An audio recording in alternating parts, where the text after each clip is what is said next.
नमस्कार दोस्तों, मैं बजरंग आप सभी का स्वागत करता हूं आपके अपने YouTube चैनल IT एक्सपर्ट में।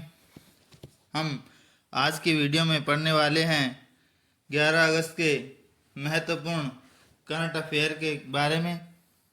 हमारे साथ जुड़े रहने और ऐसे ही एजुकेशन वीडियो देखने के लिए सब्सक्राइब कीजिए हमारा YouTube चैनल ITI एक्सपर्ट।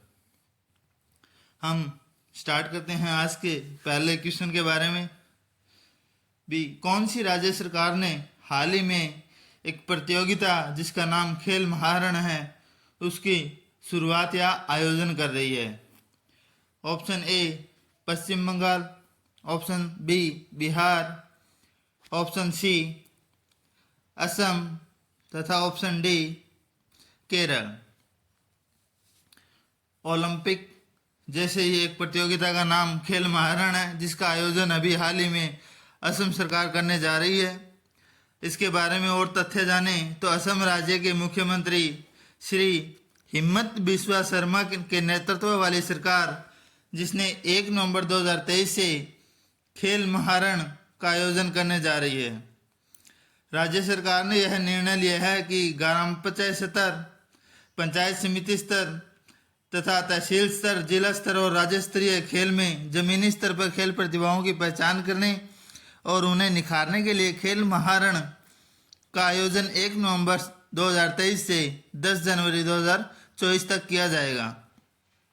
इसी में और बात करें तो राज्य सरकार के अनुसार इसमें कुल 50 लाख से अधिक खिलाड़ी 5 खेल के विषयों के लिए जैसे athletics, 100 metre, 200 metre, 400 metre, 800 metre, football, kabaddi, volleyball, kho kho में भाग लेंगे और प्रतिस्पर्धा करेंगे, जिसमें प्रतिभागी 4 आयु वर्गों में विभाजित होगी। अंडर 19 पुरुष तथा महिला तथा 19 से ऊपर पुरुष तथा महिला इसमें भाग लेंगी।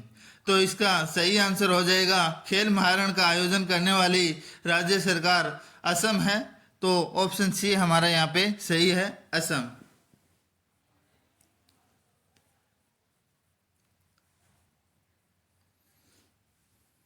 इसी क्रम में करंट अफेयर का दूसरा प्रश्न है, विश्व एथलेटिक्स चैंपियनशिप 2023 में 28 सदस्यीय भारतीय टीम का नेतृत्व कौन करेगा? अभी हाल ही में जो प्रतियोगिता है विश्व एथलेटिक्स चैंपियनशिप 2023 जो कि हंगरी में खेली जाएगी, उसमें भारत में एक 28 सदस्यीय भारतीय टीम भाग लेगी, जिसका नेतृत्व कौन करेगा उसके बारे में पूछा है। Option A Tajinder Pal Singh Toor, B Tejaswin Shankar, option C Neeraj Chopra तथा ऑप्शन डी प्रियंका गोस्वामी। तो इसमें प्रमुख बात जाने भी विश्व एथलेटिक्स चैंपियनशिप के बारे में। तो विश्व एथलेटिक्स चैंपियन की शुरुआत शनिवार 19 अगस्त 2023 से रविवार 27 अगस्त 2023 तक हंगरी के बुडापेस्ट स्थान पर शुरू होगी, जिसमें भारत की तरफ से ओलंपिक्स चैंपियन भाला फेंक खिलाड़ी नीरज चोपड़ा इस खेल का नेतृत्व करेंगे। हाल ही में मौजूदा डायमंड लीग चैंपियन में नीरज चोपड़ा ने 2022 में यूजीन USA में पिछले संस्करण में रजत जीतने के बाद अब जो बुडापेस्ट में जो प्रतियोगिता होने जा रही है उसमें स्वर्ण पदक जीतने की आशंका रख रहे हैं। उन्होंने इस सीजन में 2 डायमंड लीग्स मीटिंग जीती, जिनमें से एक 5 मई को दोहा में तथा दूसरी 30 जून को लोजेन में खेली गई थी। उनका सर्वश्रेष्ठ रिकॉर्ड 88.67 मीटर है। तो सी हमारा सही आंसर नीरज चोपड़ा। इसी क्रम में अगला क्वेश्चन, ओडिशा सरकार ने किस पहल के तहत बच्चों को निःशुल्क पाठ्य पुस्तकें उपलब्ध कराने का कदम उठाया है?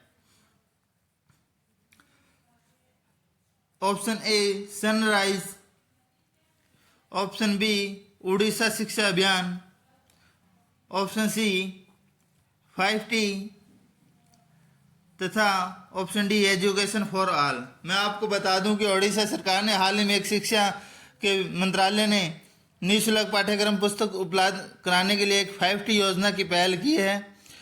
इसमें ओडिशा के मुख्यमंत्री श्री नवीन पटनायक ने राज्य के सभी निजी और गैर सहायक प्राप्त ओडिया माध्यम के स्कूलों के छात्रों को 5T पहल के तहत मुफ्त पाठ्यक्रम पुस्तक प्रदान करने का निर्देश दिए है।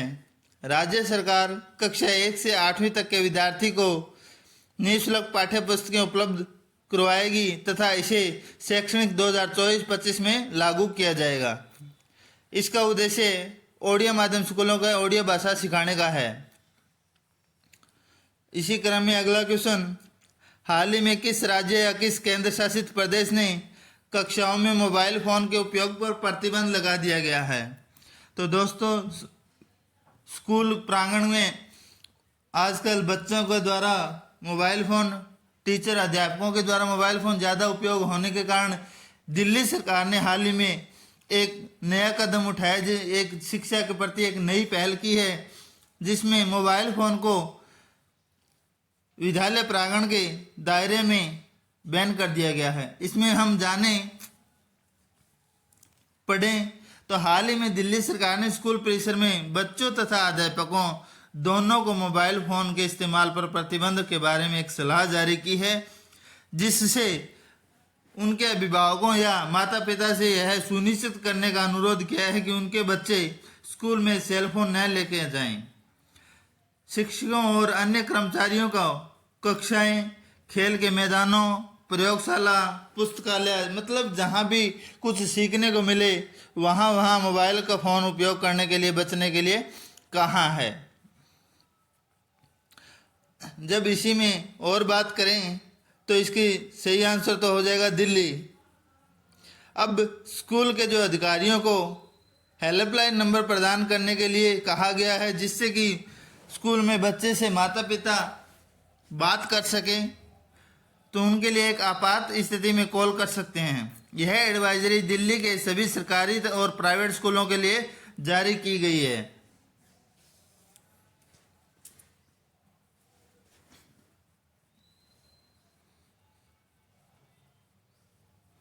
इसी क्रम में क्वेश्चन नंबर 5, हाल ही में लखनऊ से वाराणसी के लिए पहली उड़ान सेवा का उद्घाटन किसने किया है? उत्तर प्रदेश के लखनऊ से वाराणसी के लिए एक हवाई जहाज का उद्घाटन हुआ है। तो यह किसने किया, उसके बारे में, उसको हरी झंडी किसने दिखाई के बारे में पूछा है।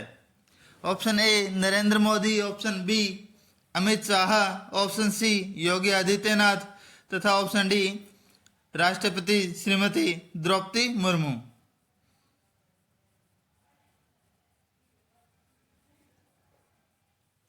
ऑप्शन डी यहाँ पे सही होगा, योगी आदित्यनाथ ने। जब इसके बारे में बात करें तो उत्तर प्रदेश राज्य के मुख्यमंत्री योगी आदित्यनाथ ने 10 अगस्त 2023 को लखनऊ से वाराणसी के लिए या के बीच पहली उड़ान सेवा का शुभारंभ किया है।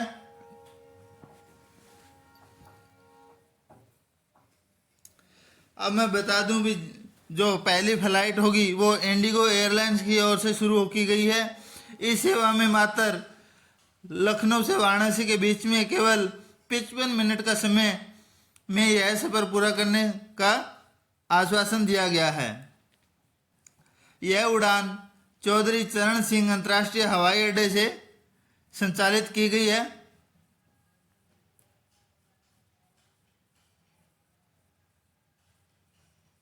इसी क्रम में अगला क्वेश्चन,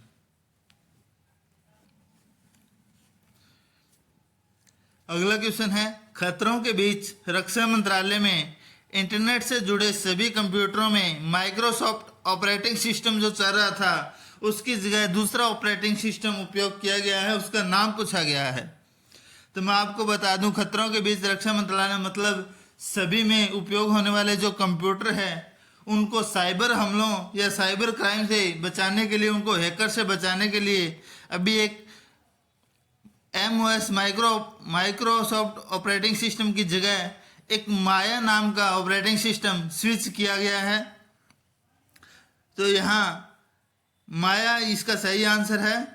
अब इसके बारे में हम जब पूरी डिटेल से जाने तो डिटेल से बात करेंगे कि देश भर में जुड़े रक्षा और महत्वपूर्ण बुनियादी ढांचे पर बढ़ती साइबर या मेलवेयर हमलों के सामने रक्षा मंत्रालय ने निर्णय लिया गया है कि सभी इंटरनेट से जुड़े सभी कंप्यूटरों में माइक्रोसॉफ्ट ऑपरेटिंग सिस्टम को एक नए ऑपरेटिंग सिस्टम माया से बदल दिया जाएगा, जिससे स्थानीय रूप से विकसित खुले स्रोत पर आधारित किया गया है। जब इसके बारे में थोड़ा और जाने तो माया में जो माया अपना ऑपरेटिंग सिस्टम, उसमें विंडोज़ की तरह इंटरफेस और सभी कार्य क्षमताएं हैं, और जब इसे यूज़ करेंगे तो इनको माइक्रोसॉफ्ट ऑपरेटिंग सिस्टम तथा माया ऑपरेटिंग सिस्टम दोनों में कुछ ज़्यादा अंतर महसूस नहीं होगा। इसके अलावा इन प्रणालियों में एक and point detection and protection system चक्रव्यूह भी स्थापित किया गया है, जो कि एंटीवायरस है।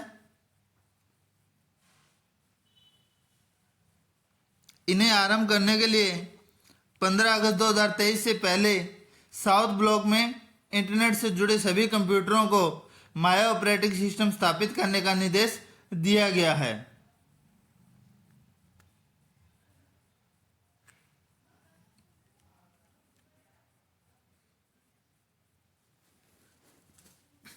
इसी क्रम में बढ़ते हैं हमारे अगले क्वेश्चन की तरफ। 53वीं राष्ट्रीय योजना समूह की बैठक की अध्यक्षता किसने की? जो पीएम शक्ति की 53वीं राष्ट्रीय योजना समूह है, ग्रुप है, उसकी बैठक की अध्यक्षता किसने की, उसके बारे में पूछा गया है। तो ऑप्शन ए है हमारा Amit Shah, option B doctor Mansukh Mandaviya, option C Sumit Dawra तथा एन के गडकरी। तो मैं आपको बता दूं, यहाँ हमारा सही आंसर है सुमिता डावरा। जब इस समूह के बारे में थोड़ा डिटेल से जाने तो पीएम शक्ति के अंतर्गत 53वीं राष्ट्रीय योजना समूह है, जिसे एनपीजी की बैठक 9 अगस्त 2023 को की गई थी, नई दिल्ली में आयोजित हुई थी। यह बैठक लॉजिस्टिक अर्थात ट्रांसपोर्ट, उद्योग संवर्धन और आंतरिक व्यापार विभाग की विशेष सचिव श्रीमती सुमिता डावरा की अध्यक्षता में आयोजित की गई थी। इस बैठक में कई सदस्य विभाग और मंत्रालय जैसे कि सड़क परिवहन राजमार्ग मंत्रालय, नागरिक उड्डयन मंत्रालय, रेलवे मंत्रालय, बंदरगाह, जहाजरानी और जल मार्ग मंत्रालय, पेट्रोलियम प्राकृतिक गैस मंत्रालय, रक्षा मंत्रालय, बिजली मंत्रालय और नीति आयोग के सभी कई भागीदारी निभाई है। जब इस बैठक की चर्चा और करें तो इस बैठक के दौरान 6 परियोजनाएं, जिनमें 3 रेलवे मंत्रालय परियोजना और 3 सड़क परिवहन और राजमार्ग मंत्रालय परियोजना का मूल्यांकन किया गया, जिसकी कुल लागत परियोजना 28,875 करोड़ रुपए है। इस परियोजनाओं से भीड़-भाड़ और अत्यधिक आबादी वाले क्षेत्रों को दरकिनार करके विभिन्न गांवों और प्रमुख औद्योगिक व्यवसाय केंद्रों तक कनेक्टिविटी में सुधार, मतलब एक इनको जोड़ने का प्रमुख कार्य कर रहा है, जिससे यात्रा के समय को कम करने की उम्मीद है। जब हम पीएम गति शक्ति योजना की बात करें तो भारत सरकार ने मूल लागत को कम करने के लिए बुनियादी ढांचा परियोजना में समन्वित योजनाओं को निष्पादन करने के उद्देश्य से मल्टी मॉडल कनेक्टिविटी योजना के लिए महत्वाकांक्षी गति शक्ति योजना या राष्ट्रीय मास्टर प्लान लॉन्च किया गया है। इस योजना का उद्देश्य यात्रा के समय को कम करना और औद्योगिक उत्पादकता में सुधार के लिए सड़क, रेल, वायु और जलमार्गों के बीच आसान अंतर संपर्क में जोड़ना किया गया है।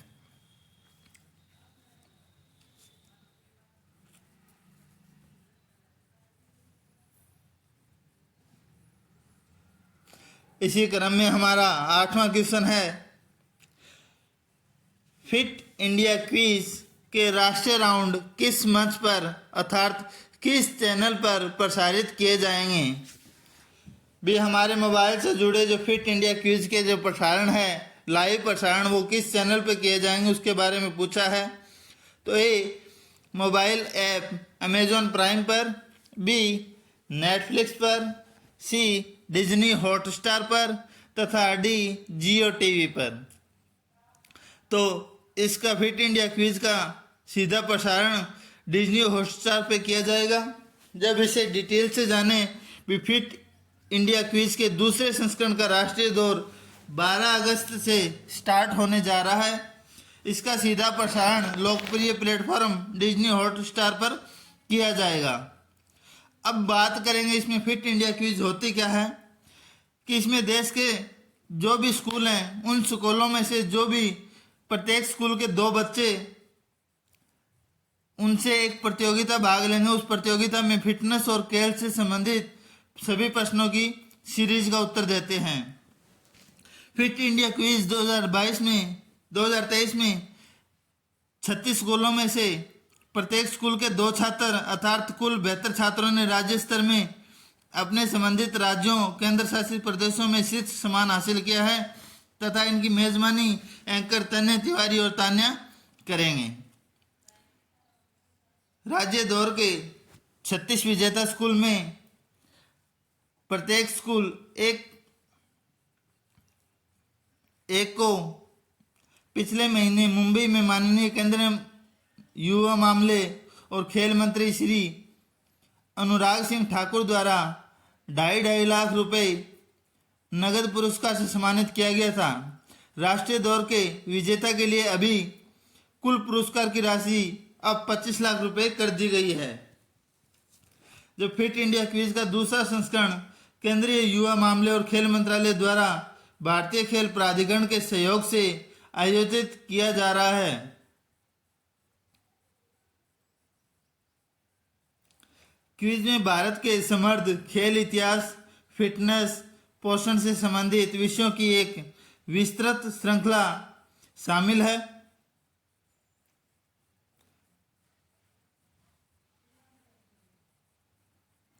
क्वेश्चन नंबर 9, हाल ही में भारत ने आने वाले समय मतलब कब तक लिम्फेटिक फाइलेरियासिस को जड़ से खत्म करने के लिए प्रतिस्पर्धा बताई है। यहाँ मैं आपको बता दूं कि लिम्फेटिक फाइलेरियासिस एक बीमारी है जो कि जिससे होने पर मनुष्य या मानव के शरीर में अत्यधिक हद से ज़्यादा सूजन आ जाता है और यह बीमारी बहुत लंबी है। तो उसे हाल ही में सरकार ने जड़ से ख़त्म करने के लिए एक नियम लागू किया गया है जिसे 2027 तक जड़ से ख़त्म कर दिया जाएगा। यह रोग जो कि एक मच्छरों के द्वारा फैलता है, यह एक उष्णकटिबंधीय रोग है जो लसिका ग्रंथि और नाड़ियों को प्रभावित करता है। अब आपके सामने एक फोटो है।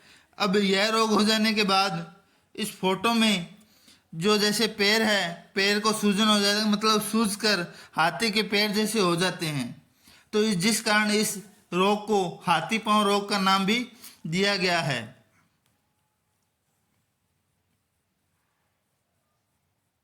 यह एक संक्रमित रोग है। यह एक परजीवी रोग जो फाइलेरियोइडिया प्रकार के राउंड वार्म के संक्रमण के कारण होता है।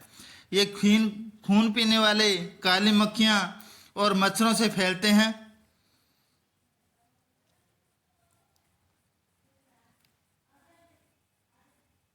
जब इसके बारे में और जाने तो इस रोग से संबंधित केंद्रीय स्वास्थ्य मंत्री डॉक्टर मनसुख मंडाविया ने लिम्फेटिक फाइलेरियासिस रोग के लिए वार्षिक राष्ट्रीय व्यापी मास ड्रग्स एडमिशन MDA पहल के दूसरे चरण का उद्घाटन किया है। साथ ही इन्होंने कहा कि भारत एक साझेदार या बहुक्षेत्रीय लक्षित अभियान के माध्यम से वैश्विक लक्ष्य से 3 साल पहले 2023 तक लिम्फेटिक फाइलेरियासिस को खत्म करने के लिए प्रतिबद्ध है।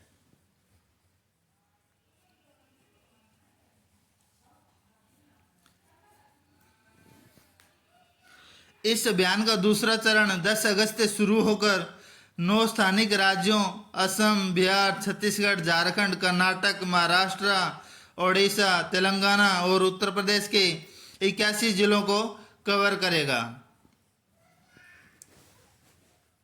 तो इसका सही आंसर हो जाएगा 2027 तक इसे जड़ से खत्म करने का टारगेट रखा है। इसी क्रम में हमारा अगला क्वेश्चन है, केरल विधानसभा ने केंद्र से प्रस्ताव पारित कर केरल का नाम बदलकर क्या नाम रखने का आग्रह किया है। जो भारत का एक राज्यों में से एक राज्य केरल, उसका अभी हाल ही में नाम बदलने का प्रस्ताव पारित किया गया है। तो इसका नया नाम क्या होगा? ए केरल में, बी केरलाओ, सी केरलम, डी केरलिन। तो मैं आपको बता दूं भी केरल के जो हाल ही में विधानसभा ने केंद्र में एक प्रस्ताव पारित किया, केंद्र सरकार ने राज्य का नाम आधिकारिक तौर पर केरल से बदलकर केरलम करने का आग्रह किया है। विधानसभा ने सर्वसम्मति से केंद्र सरकार से अनुरोध किया है कि वह संविधान के अनुच्छेद 3 के तहत इसे केरलम के रूप में संशोधित करने के लिए तत्काल कदम उठाएं और संविधान की 8वीं अनुसूची में लिखित सभी भाषाओं में इसका नाम बदलकर केरलम का कर दिया जाए।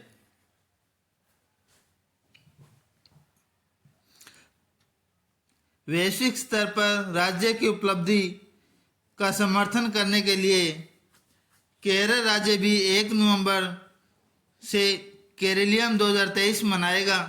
इसका सही आंसर है ऑप्शन सी केरलम।